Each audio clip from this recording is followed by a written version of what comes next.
Hola, mi nombre es Ángela Paloma Sánchez Orozco y soy estudiante de la especialidad de Química de la Escuela Normal Superior Moisés Sáenz Garza y les compartiré el tema de equilibrio químico. En el año 287 a.C., el concepto de equilibrio químico juega un papel muy importante, así como la ley de la palanca, donde estaba su frase «Dadme un punto de apoyo y moveré al mundo» de Arquímedes, y como esto da inicio a la balanza. En 1627, Robert Boyle explicó los procesos químicos sobre la base de las fuerzas microscópicas entre los presuntos corpúsculos materiales.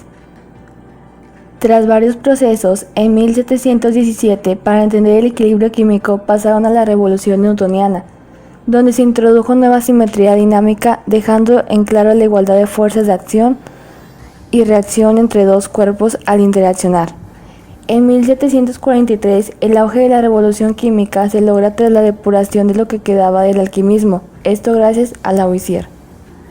Además que fue el que propuso un sistema de nomenclatura para los elementos químicos, demuestra la conservación de la masa en reacciones químicas.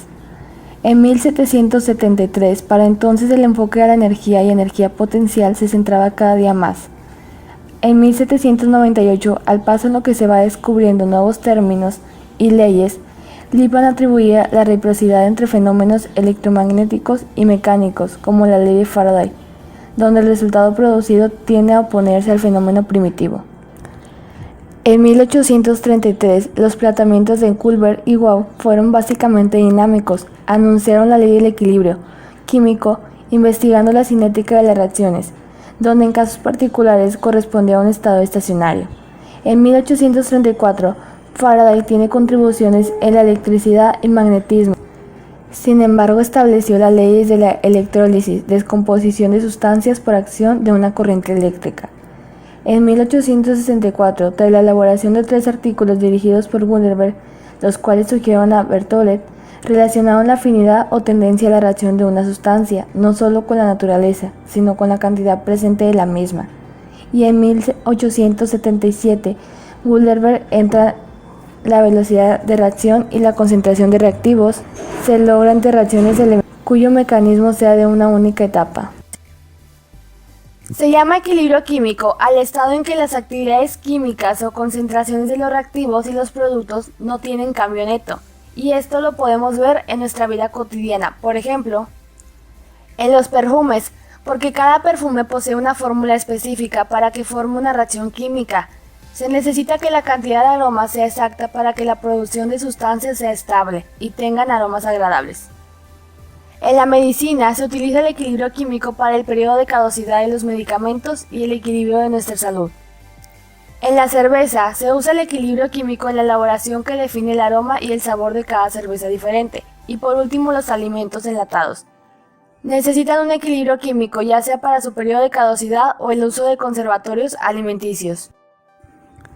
El equilibrio homogéneo se aplica a las reacciones en las que todas las especies reaccionantes se encuentran en la misma fase, mientras que el equilibrio heterogéneo se da en una reacción reversible en la que intervienen reactivos y productos en distintas fases. Un equilibrio homogéneo se distingue cuando se establece una fase, puede ser una mezcla de gases o una solución líquida, mientras que el equilibrio heterogéneo se distingue cuando el equilibrio consta de 2 o más fases, pueden ser de forma gas, sólido o líquido. Una ecuación química es una descripción simbólica de una reacción química. Muestra las sustancias que reaccionan y las que se originan. La ecuación química ayuda a visualizar más fácilmente los reactivos y los productos. Además, se pueden ubicar los símbolos químicos de cada uno de los elementos o compuestos que estén dentro de la ecuación y poder balancearlos con mayor facilidad. Una reacción química es el proceso en el cual 2 o más sustancias se transforman, cambiando su estructura molecular y sus enlaces en otras sustancias llamadas productos. Las reacciones reversibles son aquellas en las que los reactivos no se transforman totalmente en productos, ya que estos se vuelven a formar, dando lugar a un proceso de doble sentido y por lo tanto un equilibrio químico. Algunos ejemplos en la vida cotidiana son la sublimación de ácidos, sublimación de metales, entre otros. Mientras que las reacciones irreversibles se verifican en un solo sentido, es decir, se prolonga hasta agotar por completo una o varias de las sustancias reaccionantes. Algunos ejemplos en la vida cotidiana son la respiración celular, la digestión y la combustión de carbón. Una ecuación química es una descripción simbólica de una reacción química. Muestra las sustancias que reaccionan y las que se originan. La ecuación química ayuda a visualizar más fácilmente los reactivos y los productos. Además, se pueden ubicar los símbolos químicos de cada uno de los elementos o compuestos que estén dentro de la ecuación y poder balancearlos con mayor facilidad. El método de tanteo se utiliza principalmente para buscar el equilibrio de una reacción química de una manera rápida, en ecuaciones sencillas y completas, de tal forma que dicho procedimiento no retrase el proceso principal por el cual se requiere dicho balanceo. Tomemos en cuenta que una reacción química, al estar en equilibrio, debe mantener la misma cantidad de moléculas o átomos tanto en el lado de los reactivos como en el lado de los productos. Es recomendable comenzar en el siguiente orden: metales, no metales, oxígeno y por último el hidrógeno. Tenemos la reacción fluoruro de calcio, reacciona con ácido sulfúrico para producir sulfato de calcio más fluoruro de hidrógeno. Primero balanceamos los metales, que en este caso es el calcio. Como nos damos cuenta, en cada lado el calcio está balanceado, ya que hay una molécula de cada una en ambos lados. Ahora vamos a balancear los no metales, que en este caso es el azufre y el flúor. En este caso tenemos una molécula de azufre en ambas partes, pero de flúor 2 de un lado y 1 del otro. Aquí es donde vamos a balancear. Cabe mencionar que para balancear una ecuación se deben colocar el coeficiente respectivo para balancear el elemento, pero afecta a todo el reactivo, en este caso afecta al hidrógeno y al flúor. Finalmente balanceamos el hidrógeno, que en este caso ya quedó balanceado, ya que tenemos 2 moléculas de hidrógeno en cada lado. Por tanto, nuestra reacción queda balanceada. Por otra parte, las constantes de equilibrio reflejan cuantitativamente a los múltiples estados de equilibrio para cada reacción. Son una medida de la mayor o menor extensión de las reacciones químicas. Una vez alcanzado el equilibrio, la proporción entre los reactivos y los productos no es necesariamente de 1 a 1. La explicación del ejemplo que se muestra es: primero tenemos la reacción de dióxido de azufre y oxígeno para producir trióxido de azufre. Número 2. En dicha reacción está en equilibrio por medio de una temperatura, teniendo unas concentraciones molares.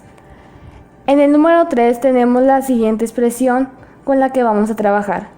Número 4. Introducimos las concentraciones en equilibrio en la ecuación anterior y tenemos el resultado. Dado el valor considerado de Kc se encuentra entre 0.1 y 1000, esperaríamos que esta reacción tuviera concentraciones significativas, tanto de reactivos como de productos en equilibrio, contrario a tener principalmente productos o principalmente reactivos. El principio de Le Chatelier establece que si un sistema en equilibrio es sometido a una perturbación o una tensión, el sistema reaccionará de tal manera que disminuirá el efecto de tensión. Algunas perturbaciones que afectan el equilibrio químico son el cambio en la temperatura, cambio en concentración y cambio de volumen.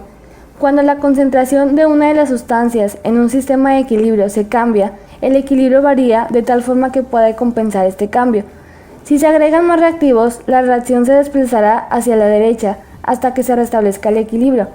Pero si se remueven los productos, la reacción se desplazará hacia la izquierda hasta que se restablezca el equilibrio. La variación de una temperatura en equilibrio es causada por un cambio que dependerá de una reacción si es exotérmica o endotérmica.